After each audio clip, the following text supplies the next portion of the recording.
The Bogosity Podcast, early and ad-free. Become a subscriber at Patreon, Subscribestar, or Discord. Use the links at donate.bogosity.tv. Welcome to the Bogosity Podcast for the week of May 18, 2025, the podcast that made hay while the sun shone.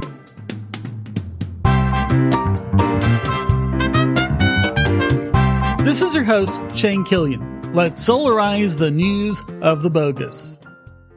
And back to adventures in Fani land. Yes, I'm referring to Fani Willis, the Fulton County, Georgia DA, known for such epic failures as the Young Thug trial and the disastrous Trump RICO trial, where astounding amounts of corruption in her office were exposed, including an affair with a fellow prosecutor and ex parte collusion with at least one judge.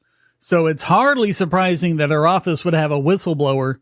Also hardly surprising that her office would illegally retaliate against the whistleblower.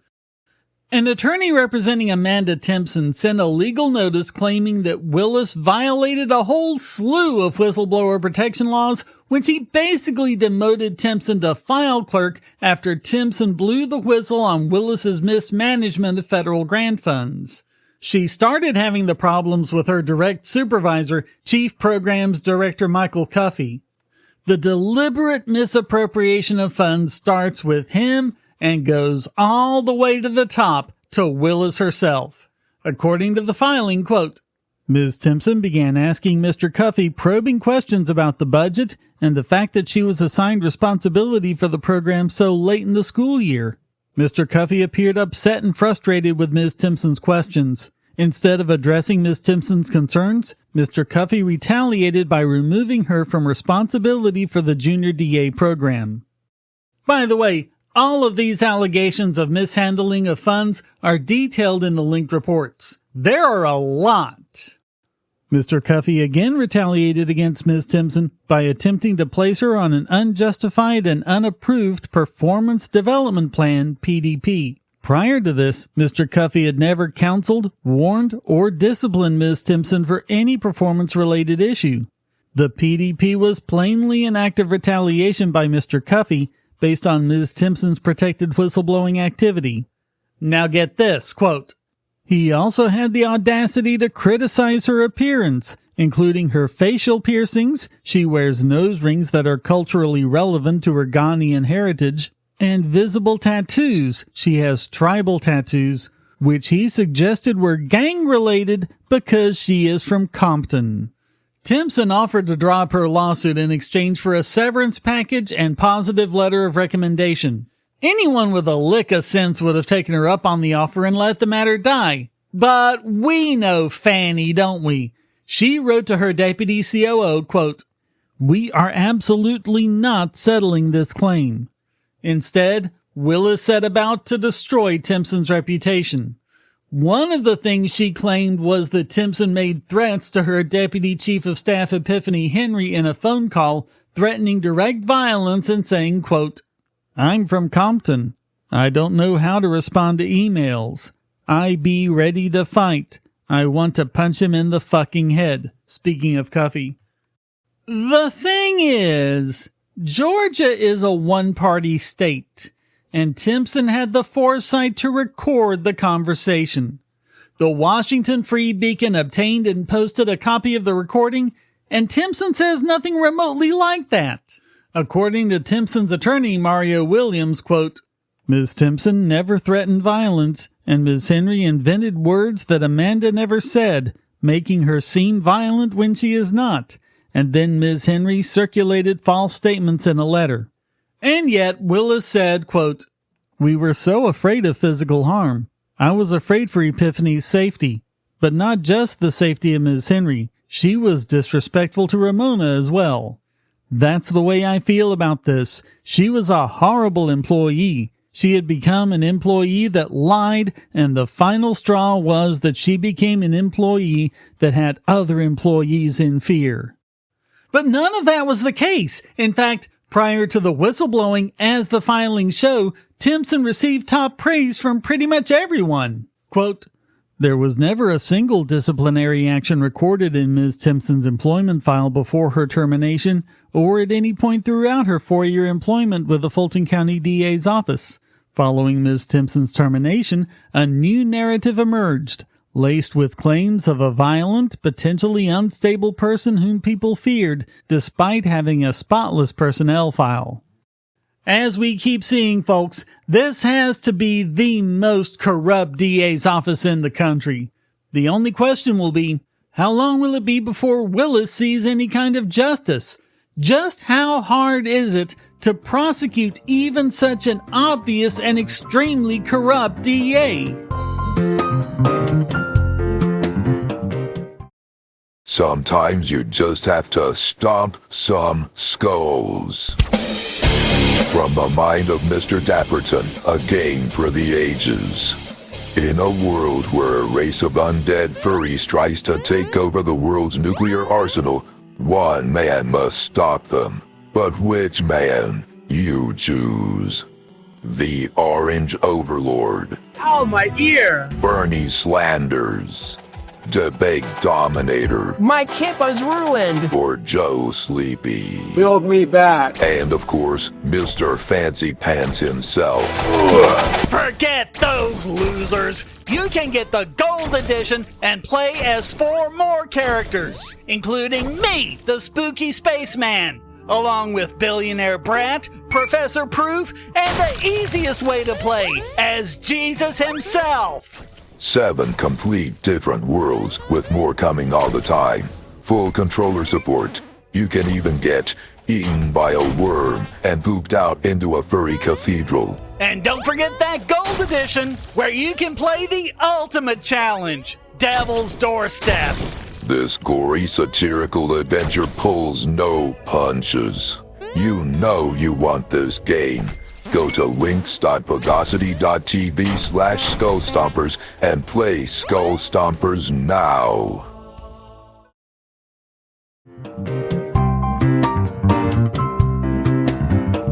So we have another story about an AI being used in court, but the twist is, this time it's in Israel. So Israeli authorities seized the phone and other belongings of Ibrahim Mahajneh on suspicion of money laundering and tax fraud. And being police, who really are the same all over, they didn't want to give him his phone back like they're supposed to. So they filed a brief full of references to the legal code that allow them to keep the phone. And as you've probably already guessed, all of the references were complete fiction.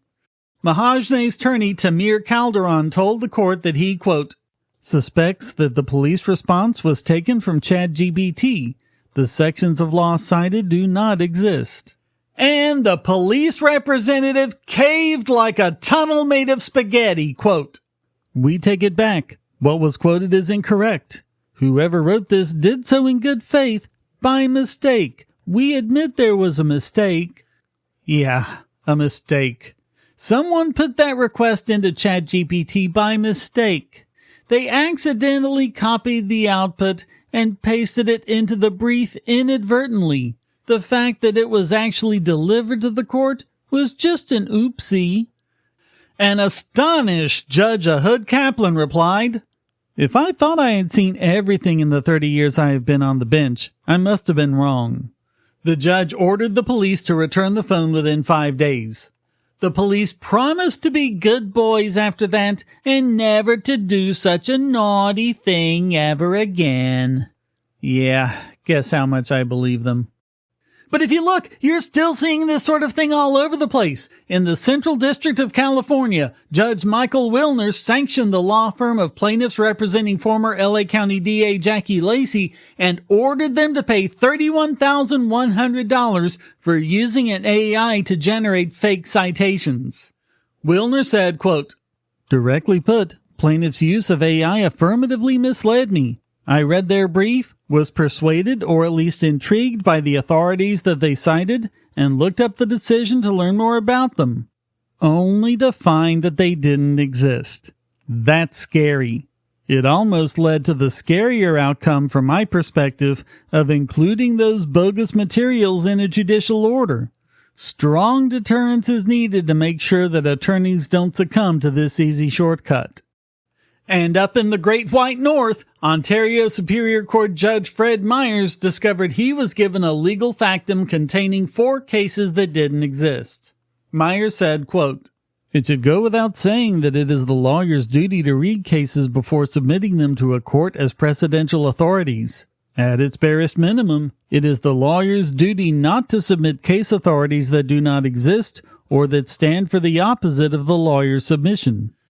Folks, there's no way we've seen the last of this. It's just gonna get worse and worse, as cops and lawyers just don't seem to learn their lesson. These sanctions, fines, and contempt orders clearly aren't enough.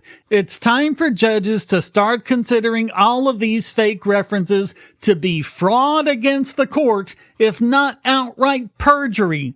Even if the deception wasn't intentional, they should have known better, which counts as actual malice, and it isn't difficult to check your references. It all just depends on how much of a spine judges turn out to have.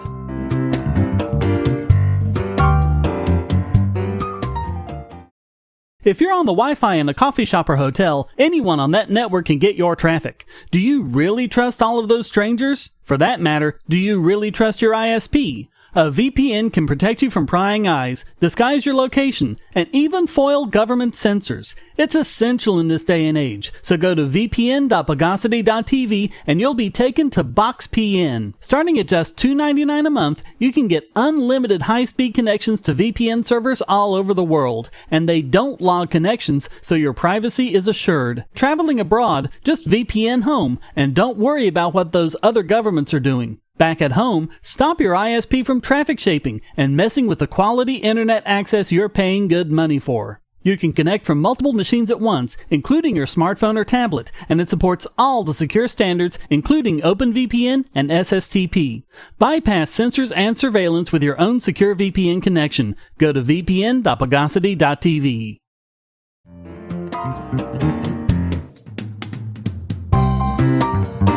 I never thought I'd have to school Mike Masnick on anything, but I guess the TDS ate away too much of his truly brilliant mind, so here goes. He wrote a TechDirt post saying, with intense but unexaggerated incredulity, quote, "Why the fuck are Democrats helping build MAGA's censorship machine with KOSA?" We've talked about this before, the Kids Online Safety Act, where AI fear-mongering meets "won't someone think of the children?" as another joint effort between Chuck Schumer and Richard Blumenthal to censor speech online. The fear is that people might post AI deepfakes of children that would harm them, and instead of finding and stopping the people who do, let's censor everyone. Also, something addiction. Of course, it was also lauded by the Heritage Foundation in their Project 2025 document. So that causes the Trump derangement to kick in, I guess. Masnick wrote, "The Trump administration is systematically implementing every element of Heritage's Project 2025 censorship playbook. There's no more room for wishful thinking about how KOSA might be used. And yet, Democrats seem to act as if none of that is happening, and we can just assume good faith in how KOSA will be implemented and enforced by an FTC that has loudly proclaimed its willingness to conduct partisan culture war witch hunts on behalf of Project 2025's goals.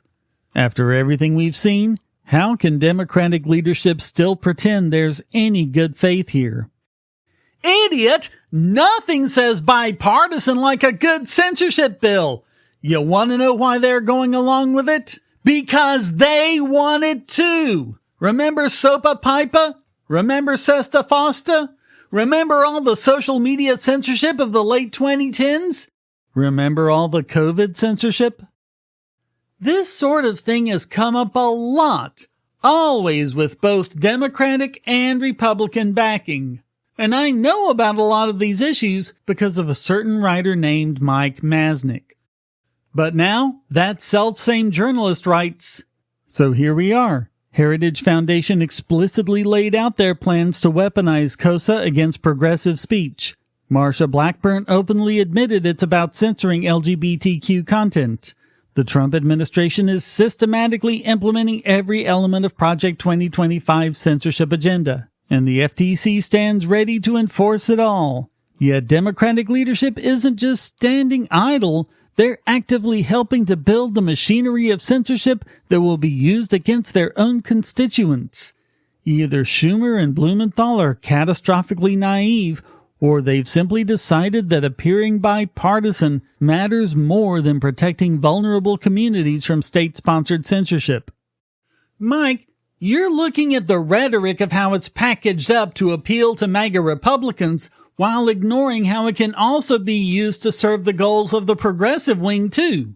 Schumer and Blumenthal have been two of the biggest voices behind KOSA ever since it was introduced, with Blumenthal being the main sponsor of it when it was introduced in 2022 and again in 2023, and Schumer being the main sponsor when it was introduced in 2024. They're primary figures behind this, just like they were with Sopa Pipa, Sesta Fosta, and the others. This should not be a surprise to anyone. And if you're wondering why they don't stop it now, when it can be enforced by Trump, the most dangerous fascist president ever, and literally Hitler, and we have to stop him at all costs, and yada yada yada, know that Schumer and Blumenthal, being in league with the originators of that rhetoric, aren't going to fall for it themselves. They're thinking much more long-term. They know that presidential administrations are fleeting, but the power Congress can grab is forever. None of these people have your best interests at heart. None of these people care about you. None of these people care about their oaths of office. It's all about how they can sell their tyrannical policies to their supporters. It's never been about anything else. These people are grifters, nothing more. Masnick concluded, the real question isn't what they're thinking, it's whether they're thinking at all. Well, I'm wondering the same thing about you, Mikey.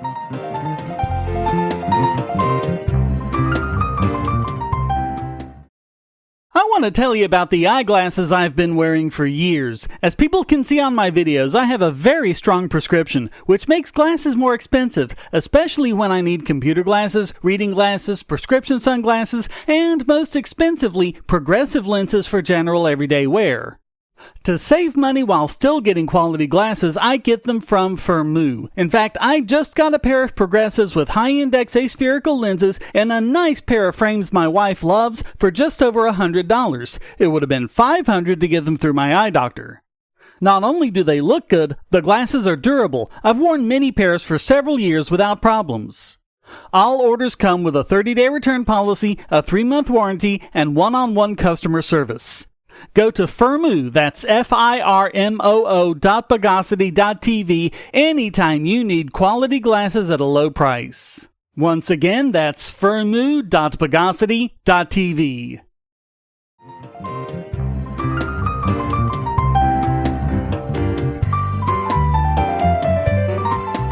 And now it's time to Teutonize this week's biggest Bogon emitter.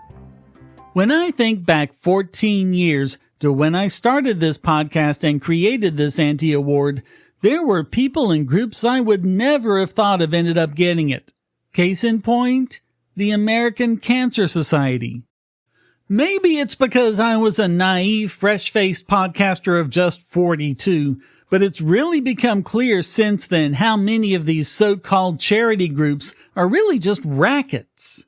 One of the people who helped open my eyes, as longtime listeners know, is Dr. Michael Siegel, and I would have known about the relative safety of e-cigarettes and the bogosity of the people trying to ban them, but just exactly how far the scam went would have been completely opaque to me.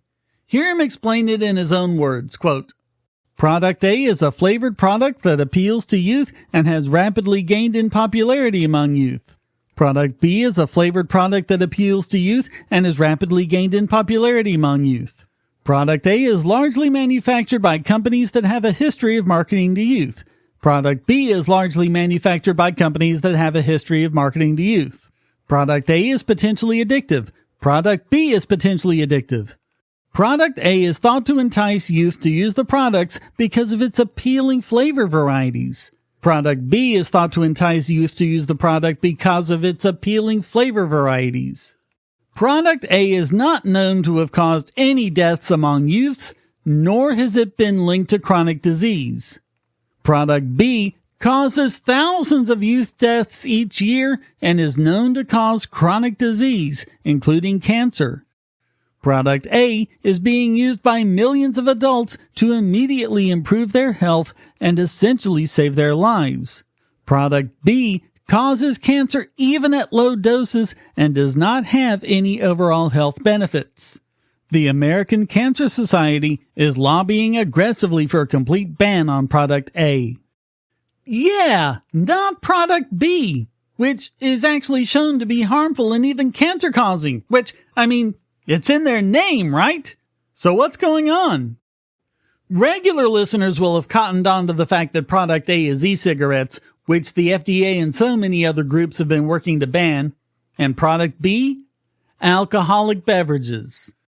The American Cancer Society is calling for a ban on flavored e-cigs because of the precautionary principle. If it might be harmful and appeals to youth, it should be taken off the market. Note that this doesn't apply to a product that is proven harmful, is insanely addictive, and appeals to youth just as much, if not more so. And the question is, why? Siegel speculates that it's because alcohol is used by many adults, but then so are flavored vapes. So even at that, it would still make more sense to ban alcohol. Bans don't make sense. We learned that during Prohibition, but you get what I mean. Quote, this suggests that somehow the American Cancer Society values adults who are potentially harming their health by drinking more than it values adults who are undoubtedly improving their health by switching from smoking to vaping. To promote a ban on flavored e-cigarettes, you really have to be okay with punishing smokers who use e-cigarettes as a cessation tool. If you are really trying to prevent cancer, it should be more important to address the enormous problem of the use of flavored alcohol products among underage drinkers, a product that has been demonstrated to be a starter drink that leads to heavier alcohol consumption, a cause of thousands of cancer deaths each year, than to ban flavored vapes that have been demonstrated to lead to decreases in youth smoking rates and for which there is no evidence that it causes cancer. Yeah, that's another wrinkle, isn't it? Because as we've covered several times, vaping is not only effective at helping smokers quit, it really seems to be far better at it than any other product on the market. It isn't even close. So shouldn't the American Cancer Society like that? Shouldn't they consider it a good thing that it helps smokers quit? And as for the youth, we've also covered how the youths who start vaping are basically the ones who would have started smoking if e-cigs didn't exist. Given that e-cigs are at least 20 times safer than smoking and that they're much easier to quit, and in fact a far greater percentage of these youths quit later in adulthood than quit smoking, shouldn't all of that be points in its favor? Siegel wrote, on the one hand, the American Cancer Society is perfectly okay with smokers quitting by using medications, like varenicline, that are manufactured by pharmaceutical companies which have donated huge amounts of money to them. Oh, well, there he said it, out loud for all to hear. The American Cancer Society gets money from a company making a competing product. So what is the charity really about then? Fighting cancer or supporting their cronies? You could say there's no real evidence for this. Pfizer support is about more general smoking cessation initiatives. Still, that $15 million in support is nothing to sneeze at, and you have to think they'd hate to lose it. It also doesn't help that they don't seem too eager to disclose all the pharmaceutical company money they get in their public filings. At the very least, it seems we have an appearance of impropriety, one the ACS could fix just by changing their policy on this one issue. And maybe their other donors should start asking them tough questions and demand greater transparency from them. So all of that makes the American Cancer Society this week's biggest Bogon emitter.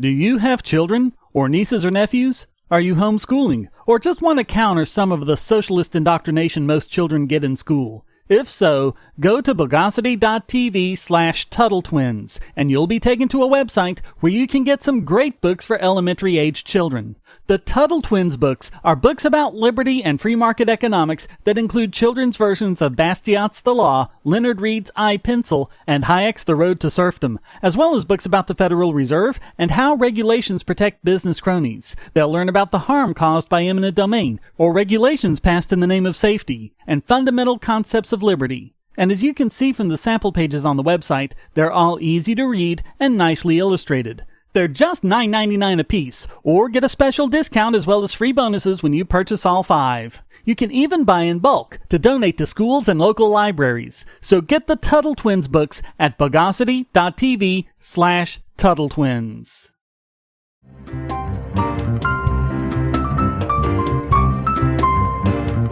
And now let's hippopotamonstros esquipedalia phobicize this week's Idiot Extraordinaire. So, President Trump signed an executive order, quote, to put American patients first by lowering drug prices and stopping foreign free riding on American pharmaceutical innovation. Basically, what it does is mandate that pharmaceutical companies not sell drugs in America for any more than they're selling them overseas. Americans pay more than 3 times for name brand drugs than the OECD average, and despite having less than 5% of the world's population, we provide about 75% of global pharmaceutical profits. Trump said in a statement, in case after case, our citizens pay massively higher prices than other nations pay for the same exact pill from the same factory, effectively subsidizing socialism abroad with skyrocketing prices at home. So we would spend tremendous amounts of money in order to provide inexpensive drugs to another country. And when I say the price is different, you can see some examples where the price is beyond anything, 4 times, 5 times different. HHS Secretary RFK Jr. said, quote, nobody has the courage to do it because of the power of the pharmaceutical lobby on Capitol Hill. He said there were, quote, a series of escalating steps that will be taken if Big Pharma didn't knuckle under. Okay, problems. First, prices don't work that way. Prices are where they are because of supply and demand. Americans will pay more for drugs if Americans demand more drugs. We'll pay less for drugs if we demand fewer of them. The exception to that is price controls, which brings me to the second problem. One reason why they're so much cheaper in other countries is because those countries institute price caps, which result in shortages and rationing.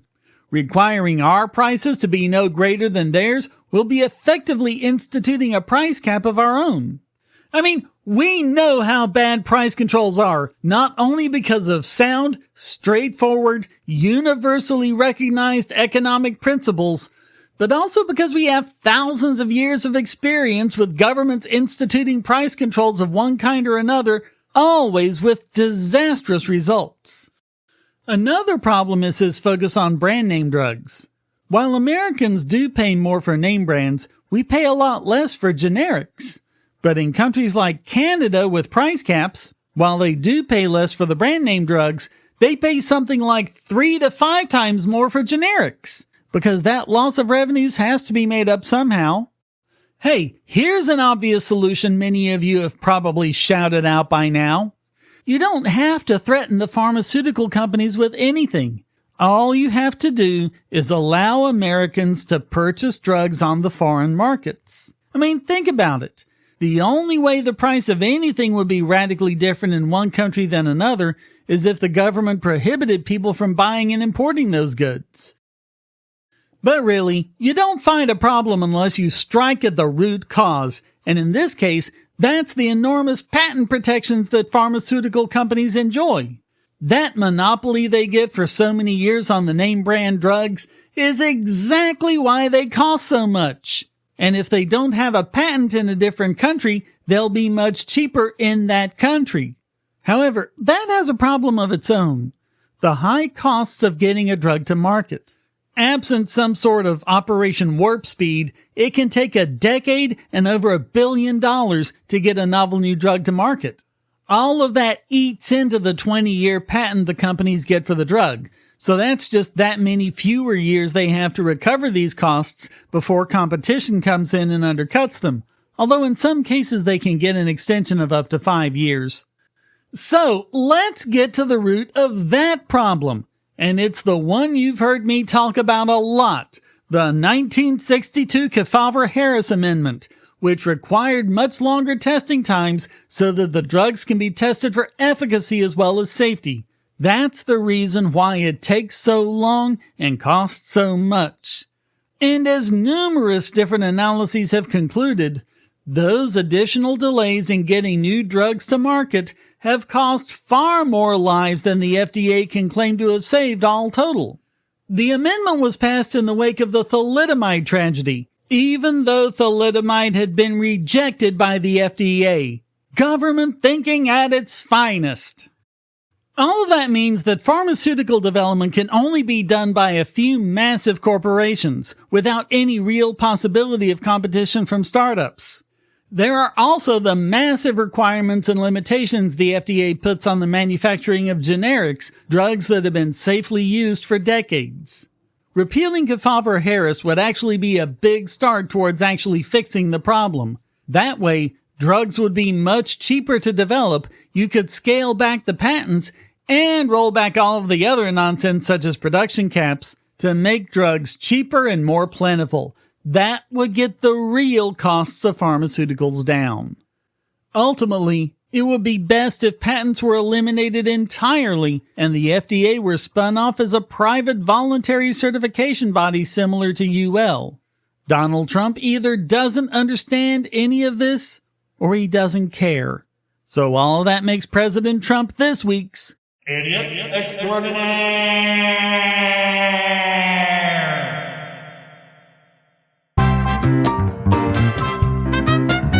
Well, that wraps up this Chalice from the Palace edition of the Bogosity Podcast. I hope you enjoyed it. If you did, please go to donate.bogosity.tv for several ways to support and discord.bogosity.tv to join the discussion. Subscribe at the Discord, Patreon, or Subscribestar, and you can listen early and ad-free. Thank you for listening. Until next time, here's a quote from Thomas Sowell. If there is one thing that is bipartisan in Washington, it is brazen hypocrisy. The Bogosity Podcast is licensed under Creative Commons Attribution, Non-Commercial, No Derivatives 4.0 International License.